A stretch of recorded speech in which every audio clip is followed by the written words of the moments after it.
बिस्मिल्लाहिर्रहमानिर्रहीम।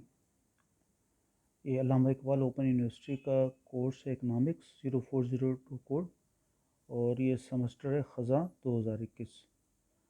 इसकी पहली मश्क है। मश्क नंबर 1 के 4 सवाल हो गए थे। आज इसका 5वां सवाल देखते हैं। मंदरजा झेल पर नोट लिखें। तलब की कीमत लचक, प्राइस इलास्टिसिटी ऑफ डिमांड। अच्छा, हमने लॉ ऑफ डिमांड पढ़ा हुआ है, और वो ये है कि अगर किसी चीज़ की कीमत कम होगी तो उसकी डिमांड ज़्यादा होगी। अगर किसी चीज़ की कीमत बढ़ना शुरू हो जाएगी तो उसकी डिमांड कम होना शुरू हो जाएगी। लेकिन लॉ ऑफ डिमांड हमें ये नहीं बताता कि कितनी कितनी कीमत बढ़े तो कितनी उसकी डिमांड कम या ज़्यादा होती है। ठीक है ना, यानी कितनी कीमत में तब्दीली आए तो कितनी उसकी डिमांड में तब्दीली आती है। ये चीज़ हमें लॉ ऑफ डिमांड नहीं बताता। खाली एक ये लॉ ये बताता है कि ऐसा होता है कि कम कीमत पे ज़्यादा डिमांड होती है और ज़्यादा कीमत पे किसी कमोडिटी की, किसी प्रोडक्ट की कम डिमांड होती है। अच्छा, यह है इलास्टिसिटी ऑफ डिमांड।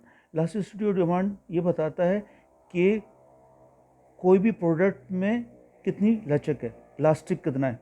जैसे ये अपना रबर बैंड होता है, ये इलास्टिक होता है, उसको जब हम खींचते हैं तो वो खिंच जाता है।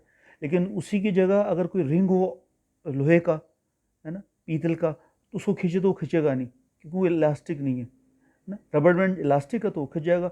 इसी तरह से ऐसी प्रोडक्ट के जिसकी कीमत बढ़ने की वजह से नतीजतन उसमें कोई तब्दीली आए, यानी कि अगर कीमत बढ़ जाए तो लोग उसकी जो है उसकी डिमांड कम कर दें, तो इसका मतलब है कि उसमें लचक है। लेकिन फ़र्ज़ किया कि कोई ऐसी प्रोडक्ट है, कोई ऐसी कमोडिटी है, कोई ऐसी शय है कि अगर उसकी कीमत बढ़ रही है लेकिन उसकी डिमांड में कोई फ़र्क नहीं पड़ रहा, तो इसका क्या मतलब है कि उस पर वो कीमत का बढ़ना उस पर असरअंदाज नहीं हो रहा। इसका मतलब है कि वो प्रोडक्ट इनइलास्टिक है। ठीक है ना, उसमें लचक नहीं है उस प्रोडक्ट के अंदर। अच्छा, इलास्टिसिटी का फॉर्मूला क्या है कि percentage change in quantity demand divided by percentage in price. ठीक है, यानी कितना परसेंट प्राइस बढ़ी तो उसके मुकाबले में कितनी परसेंट डिमांड के अंदर कमी या ज्यादती है।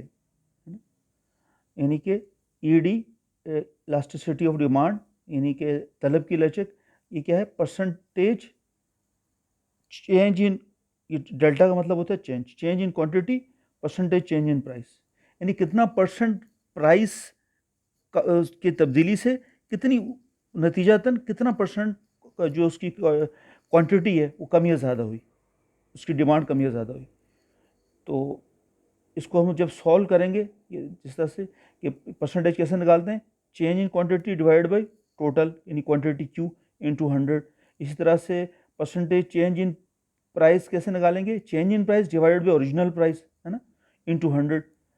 अच्छा, अब जब इसको सॉल्व करेंगे मैथमेटिकली तो ये चीज़ तो ऊपर की ऊपर रहेगी, लेकिन ये जो नीचे वाली जो रकम है ये पलट जाएगी। देखें, ये हो जाएगी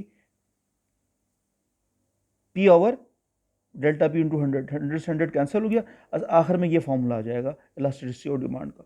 यानी अगर हमें ये चीज़ें पता हों, कितनी क्वांटिटी चेंज हुई, ये पता हो कि कितनी प्राइस चेंज हुई, ये पता हो कि ओरिजिनल प्राइस क्या थी, और ये पता हो कि ओरिजिनल क्वांटिटी क्या थी उस चीज़ की, तो हम किसी भी प्रोडक्ट की तलब की लचक या उसकी प्राइस इलास्टिसिटी निकाल सकते हैं कि क्या वो प्रोडक्ट रिस्पॉन्सिव है या नहीं प्राइस चेंज के लिए।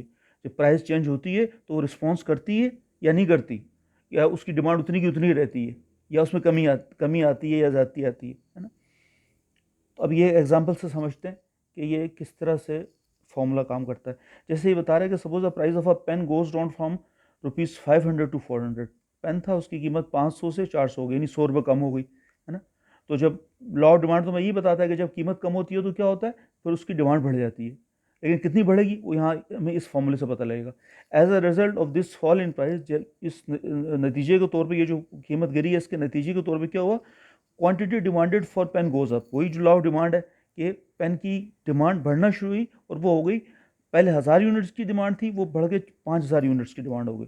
तो हम इसको अब सॉल्व करते हैं। हम ये देखना चाह रहे हैं कि ये जो पेन है, ये इसकी इलास्टिसिटी क्या है, ये इलास्टिक है या इन इलास्टिक है, ये रिस्पॉन्स कर, इसकी कीमत में अगर तब्दीली आए तो इसकी डिमांड में तब्दीली आती है या नहीं आती। अगर आती है तो उसका मतलब है इलास्टिक है, और अगर नहीं आती है डिमांड में तब्दीली, उतनी की उतनी रहती है बढ़ने के बावजूद, तो उसका मतलब है इन इलास्टिक है। तो देखें चेंज इन क्वांटिटी डिमांड, यानी कितनी क्वांटिटी उसमें बढ़ी उसकी। देखें पहले अब 5,000 यूनिट्स ले रहा है, पहले उसके 1,000 यूनिट्स ले रहा था, तो 4,000 यूनिट्स बढ़ गए कीमत कम होने की वजह से।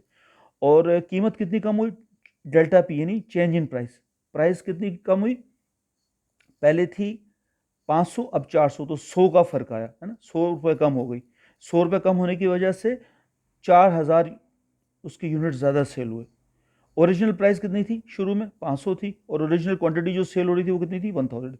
ये सारी इस फॉर्मूले के अंदर हम लिखेंगे, वैल्यूज पुट करेंगे जब, delta Q change in quantity, देखें चेंज इन क्वांटिटी कितनी है 4000, delta P change in price कितनी है, ये देखें 100 आ गया। पी ओरिजिनल प्राइस, पहले कितनी प्राइस थी, वो थी 500, ठीक है। और ओरिजिनल क्वांटिटी कितनी थी पहले, यानी प्राइस चेंज होने से पहले कितनी क्वांटिटी थी, वो थी 1000। इसको सॉल्व करेंगे तो आंसर आ जाएगा 20। अब देखें ईडी यानी कि लास्ट ये इसकी क्या कहते हैं प्राइस इलास्टिसिटी की जो वैल्यू आई है वो क्या आई है, 20 आई है, और 20 क्या है, 1 से ज़्यादा है। तो जब भी किसी की इलास्टिसिटी, किसी प्रोडक्ट की, किसी चीज़ की, किसी शय की अगर हम निकालें और वो 1 से ज़्यादा है, तो इसका क्या मतलब है कि वो प्रोडक्ट क्या इलास्टिक है, यानी वो रिस्पॉन्स कर रही है, यानी कीमत बढ़ने पे उसकी क्वांटिटी कम होगी और कीमत कम होने पे उसकी क्वांटिटी लोग ज़्यादा खरीदेंगे, ठीक है ना। अगर उसकी इलास्टिसिटी क्या आ रही है, 1 से ज़्यादा आ रही है, तो 20 आई है तो काफ़ी ज़्यादा है, तो इसका मतलब है कि ये क्या लिखा है, demand for pen is elastic. हम ये कहेंगे कि ये जो पेन की जो डिमांड है वो क्या है, इलास्टिक है, यानी रिस्पॉन्स करती है। कीमत बढ़ने पे इसकी पेन की डिमांड कम हो जाएगी और कीमत कम होने पे पेन की डिमांड बढ़ जाएगी, ठीक है ना। और अगर ईडी की वैल्यू यानी ये इलास्टिसिटी की वैल्यू 1 से कम आती है, तो इसका मतलब ये है कि वो प्रोडक्ट जो है, वो शय है, वो कमोडिटी जो है वो क्या है, वो इन इलास्टिक है, वो रिस्पॉन्स नहीं कर रही। उसकी कीमत तो बढ़ रही है लेकिन लोग जितनी पहले डिमांड कर रहे थे अभी उतनी ही कर रहे हैं, तो उसका मतलब है फिर ऐसी प्रोडक्ट क्या हो जाएगी, इन इलास्टिक हो जाएगी, और उसकी वैल्यू फिर क्या आएगी, 1 से कम आएगी, ठीक है। अच्छा, कौन से अवामिल तलब की लचक का तयन करते हैं, यानी कौन से फैक्टर्स हैं, what factors determine price elasticity of demand, कौन से फैक्टर्स हैं जो ये बताते हैं कि यानी कोई प्रोडक्ट कितनी प्राइस इलास्टिक है।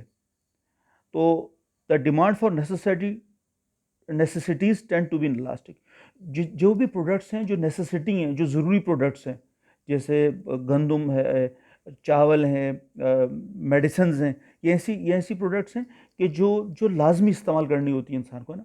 तो अगर इनकी कीमतें बढ़ भी जाएं तो लोग फिर भी इनका इस्तेमाल जो करते हैं वो करेंगे ही, है ना। तो इसलिए इस तरह की जो प्रोडक्ट्स हैं, जो नेसेसिटीज़ हैं, वो क्या हैं, वो इन इलास्टिक होती हैं, उनकी इलास्टिसिटी नहीं होती, वो इलास्टिक नहीं होती, वो रिस्पॉन्स नहीं करती, प्राइस बढ़े तब भी वो लेनी पड़ती हैं, ठीक है। The demand for luxuries tends to be elastic, luxuries जो होती हैं, जो नेसेसिटीज़ नहीं है, जो बंदा जब पैसे हो तो ले ले, नहीं हो तो ना ले, तो ऐसी चीज़ें जो होती हैं वो इलास्टिक होती हैं।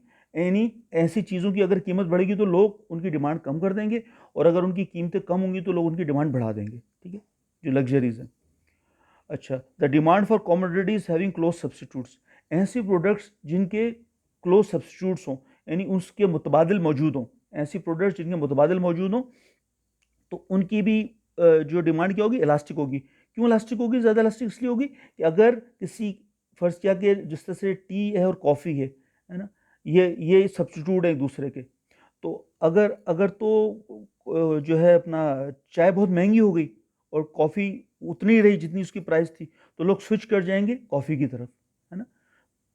यानी इसका मतलब क्या हुआ कि चाय की, टी की कीमत बढ़ने से वो असर ले रही है क्वांटिटी, और लोग छोड़ के स्विच कर रहे हैं सब्सटीट्यूट की तरफ। तो जिस प्रोडक्ट के क्लोज सब्सटीट्यूट्स होंगे तो वो इलास्टिक होगी, वो ज़्यादा इलास्टिक होगी। Demand for goods having several uses is elastic, ऐसी प्रोडक्ट जिसके कई इस्तेमाल हैं वो भी इलास्टिक होगी। मसलन जिस तरह से ये घी की एग्जांपल है कि घी बहुत सारी चीज़ों में इस्तेमाल होता है, तो फिर जब अगर इसकी कीमत बढ़ेगी तो फिर लोग क्या करेंगे, लोग इसका इस्तेमाल यूँ कम करेंगे कि जो ज़रूरी, जो जहाँ इस्तेमाल होना है वहाँ करेंगे और बाकी चीज़ों के लिए छोड़ देंगे, ठीक है ना। और तो इसका मतलब है कि रिस्पॉन्स कर रहे हैं। कीमत बढ़ी ऐसी चीज़ों की जिनके सेवरल यूजेस हैं, जिनके बहुत मुख्तलिफ यूजेस हो सकते हैं किसी प्रोडक्ट के, तो उसकी कीमत बढ़ने पे लोगों ने क्या किया कि उसको जो जो ज़रूरी जो उसका इस्तेमाल था वो किया और बाकी छोड़ दिया, ठीक है ना। तो क्वांटिटी उसकी डिमांड कम हो जाएगी। तो उसका मतलब है ऐसी चीज़ों के लिए क्या ये इलास्टिक होता है।